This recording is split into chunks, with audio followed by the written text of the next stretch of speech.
Hey, what's going on, guys? HAVANA SS, I'm back after a long hiatus. Just wanted to make another video again because I felt like I wanted to make another video again. So just to update on HAVANA SS and my life in general. My life has changed a lot recently, but one thing that's remained the same is my love for cars and especially my baby. Right now though, she was having some trouble. I was just driving to work one day. Just driving normally, and then all of a sudden, I couldn't get any clutch. I was pressing the clutch pedal, and it felt like a piece of paper. It moved really freely and didn't get any pressure whatsoever. So, when you look under the car, you could see that there is some fluid leaking from the oil pan to the transfer case. And the seal is bad on this. That's why it's leaking fluid. That's bad. And to replace that, you have to take out the whole transmission. So let me show you exactly what we've done so far. Okay, so right now we took out the main fuse box and took out some of the wiring there just so we can get access. These chains over here, there's two hooks on the engine. There's one on the top right and one on the bottom left. And these hooks are to hold the engine in place once we take out the transmission, because there won't be any support for the engine on the right side. And that's what this bar is for. We hook those chains up to those little hooks there. We wind it up and then it'll hold. The things on the side right there are meant to rest on this right here. It's really narrow, but as you can see, it's a metal plating. I don't want to put it on the fender because then it'll just punch right through the fender and then we'll have even bigger problems. So yeah, we're taking out the transmission now. This is basically all that we've taken out. We took out the ECM, the intake, and the intake hose. This is also the, I can't remember what this was.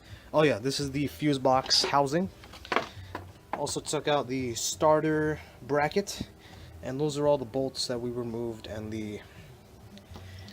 this is a big boy. This is a 30mm, and that holds the axle in place to the brakes or the wheel bearing. And going to the side of the car, this is also, we had to remove this to get to the transmission. I can't remember the name of this right now, but we had to take this out with a bolt. This is the wheel bearing. We had to take out the ABS sensor. Also had to take out the axle. This is the axle right here, and the brake caliper, it's resting on this because if it falls, then the brake line is gonna break, and that's not gonna be a good day. And the same thing is gonna happen on the other side too. Actually, we've already done it yesterday. Took out the axles, the brake caliper, wheel bearing, ABS sensor, all that good stuff, and we're really close. So the next thing we had to do was get to the starter down there, and getting to it from the bottom bolt is fine. The top bolt is a really big pain in the ass. So what we tried to do at first is put our hands through here and try to wrench it out, but we ended up not having enough space. So we had to bolt out the brackets for the radiator and push it forward so we could get more leverage into that bolt. We still haven't gotten it out yet because we were working on this car yesterday until nighttime, and we didn't get to the starter bolt, the top one, until nighttime. And the mosquitoes here on Loxahatchee are like buzzsaws. They'll eat you alive through any clothing that you have. So we had to save that until today. My dad is helping me fix HAVANA SS, so he's gonna come back after work and we're gonna get out the starter. And then after the starter, we're gonna start putting another jack under there to support the engine from the bottom.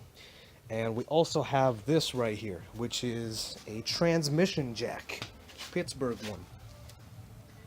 So basically what that's going to do is we're going to put it under the transmission, and once we bolt out the top and on the side, that transmission is going to be loose and it's going to want to fall. So we bought a transmission jack so it can fall safely, so we won't break anything. And after that, we'll put the transmission open, we'll change the seal, we'll look at the seal first, see how worn it is. I'm guessing it's really worn because it started dripping. And we'll replace it, and we have to do all that stuff in reverse to put it back together again. But it's gonna be worth it. Honestly, a lot of the other mechanics that I asked them about it first, and they didn't really want to do it, or they would charge me like an insane amount to do it because it's difficult. And I believed them at first, but once you actually start trying to take out the transmission itself, it's some hard ass work, man. And it's not even a transmission, it's a transaxle, so it's part of the engine, which makes it even more of a bitch. Because when you have a rear-wheel drive car, the engine is facing this way and the transmission's right behind it. It's two separate things, so it's easy. You could just bolt it out and then take it out. I'm not 100% on that, but that's what I've seen. The transaxle, in my experience, taking this thing out in a front-wheel drive car is a nightmare. But, you know, we took it little by little, step by step. It's been like this for a month now, but we've made some incredible progress. We had to take out a bunch of the stuff, but it's fine. We had to buy a few sockets too because we didn't have everything. We had to buy that whole set because we have a bad habit of losing shit. Also, since we had to do this, we had to take out the Supercharger intercooler pump, which is right here, I believe. I don't know if you could see that. Let me see if I can do it from the top. I think it's that little cylinder thing there. That thing's gone bad on my HAVANA SS, and I actually got a replacement one a couple of months ago, but I never really installed it because I just kept delaying and delaying and delaying it. But this is the new one. I'm thinking once we get the transmission back in, once we start putting stuff back together, we'll put the new intercooler pump in there so the engine won't pull timing, or the ECU won't pull timing, and I'll lose a little bit of power. I'll get all the power, all the energy out of that 2-liter. And once that transmission's fixed, my baby's gonna be back on the road. As for the inside, my dumbass, before we remove the engine computer, I put down the windows, and there's no way of putting them back now because the whole computer fuse system is totally dismantled. So we had to put this tarp on top of it. But as you can see, the inside is still the same as it's always been. These seats, I'm still looking to get them fixed. But the steering wheel's fine. It actually smells like the last time I washed it, which was a month ago. That's some crazy shit, especially with the windows open. Back seats are still fine. They still got the little tears like it was before. You know, nothing really special. The keys are in here. And as for the back, you know, we didn't really touch the back. Back's still the same. Car's still the same. It's a beautiful car, man. And I watched some of my old videos where I turned on the engine, and anyone who owns one of these cars will tell you that, oh my god, these things are so fun to drive. These things are so worth fixing. And that's why we decided to just drop the transmission ourselves, because nobody else would want to do it.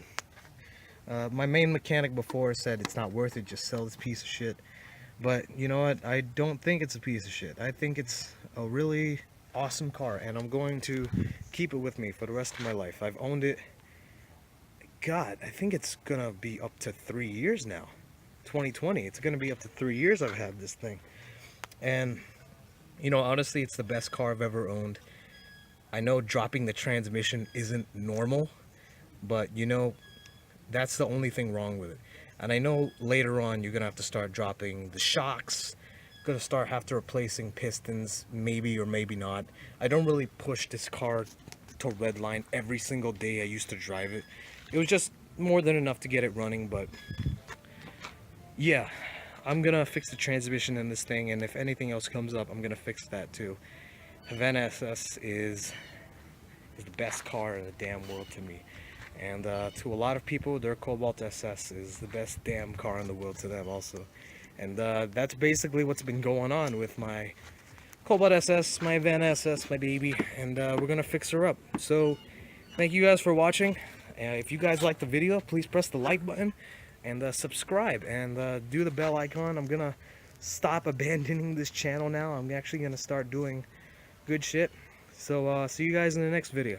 HAVANA SS signing out, man. Take care.